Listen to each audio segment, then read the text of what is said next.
I gotta help these guys again? Again? Look, guys, you're wondering who this intelligent, well-dressed guy is standing in front of you? That doesn't matter. What matters is I'm here to teach you about Ultimate Marvel vs. Capcom 3 today, okay? A lot of you come from the shooter community, whatever community, I don't know what community you come from. Maybe you play Pokemon still with cards, whatever may be the case. The whole issue is that I'm here to teach you, and Machinima has asked me to basically school you on who I am so you have an idea of who's this random guy. I'm not random. My name is FC Jago, and I have placed top 8 in over 10 various majors throughout the year and tournaments in Marvel vs. Capcom 3. Now, Ultimate just recently came out and they had 2 majors, and guess who was in top 8? Your boy, FC Jago. So why not watch my tutorials? I actually take what I put in the tutorials and I apply it to tournament knowledge. I'm trying to get you guys to think. It's a thinking process. It's not about how I tell you to do it. It's about how you apply it. It's all about the mindset. So when you watch my tutorials, unlike some other online warrior tutorials who never shows up at majors and never plays against top level players, I think you kind of get my point.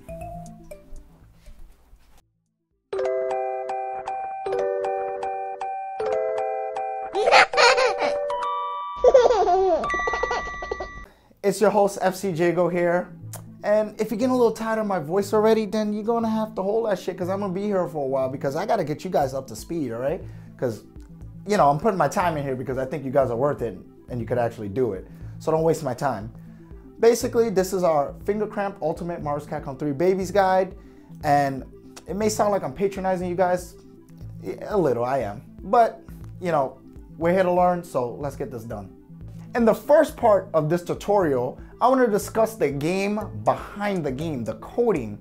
It kind of works like the Matrix. You have to understand the numbers to understand what's going on while you're doing it, even though you're visually looking at a character. Now, there's hitboxes and there's hurtboxes. Hitboxes are normally these red boxes, sometimes not even boxes, sometimes spheres. And hurtboxes are the area in which you can hit a character. So when these 2 boxes collide, the red one and the green one, it registers to the game that it should be taking damage, unless a character is blocking, of course. But we'll get more into that later while I describe to you what each of these do. So we have our hitboxes and we have our hurtboxes, right? So let's deal with the hitboxes at first. As I told you, they were usually described as red boxes, sometimes not boxes at all. In this game, they are spheres. Now, being that they're spheres, sometimes they extend a lot further or a lot shorter than what you're visually seeing on screen. Now, how does that play a role into where you're playing? Sometimes you guys, I know for those of you who don't actually play the game, you throw out a button and you're like, why did I hit that guy? My attack was clearly in him. Well, guess what? What the game is registering is that your attack didn't reach because it's dealing only with numbers and boxes. The developers do that. Why? For balance issues. Don't ask me, I didn't make the game. I only understand it. Hurtboxes, as you can see, Sentinel and Nemesis have altered hurtboxes depending on where they're moving. See, their hurtboxes are altered by their movement. And sometimes hurtboxes are also altered by a move, an attack, with a hitbox in front of it. Let me give you an example of that. Ghost Rider. Ghost Rider, in some instances, when he does jump S at certain heights, his hurtbox changes, right?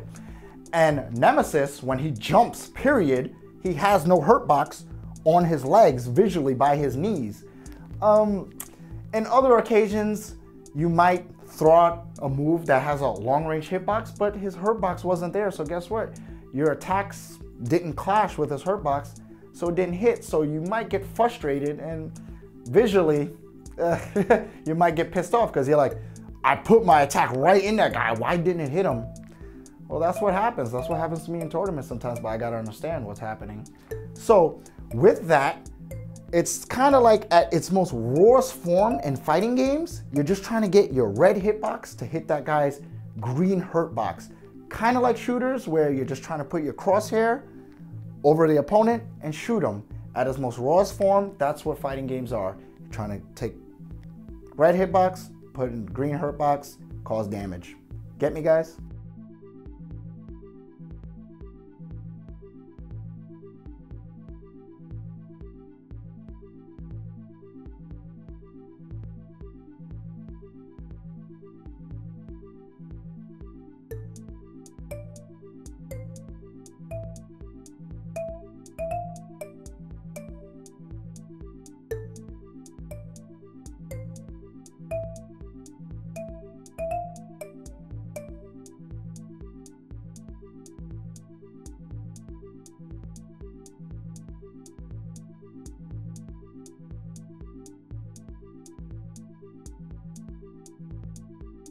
All right, we're at the end of the tutorial today.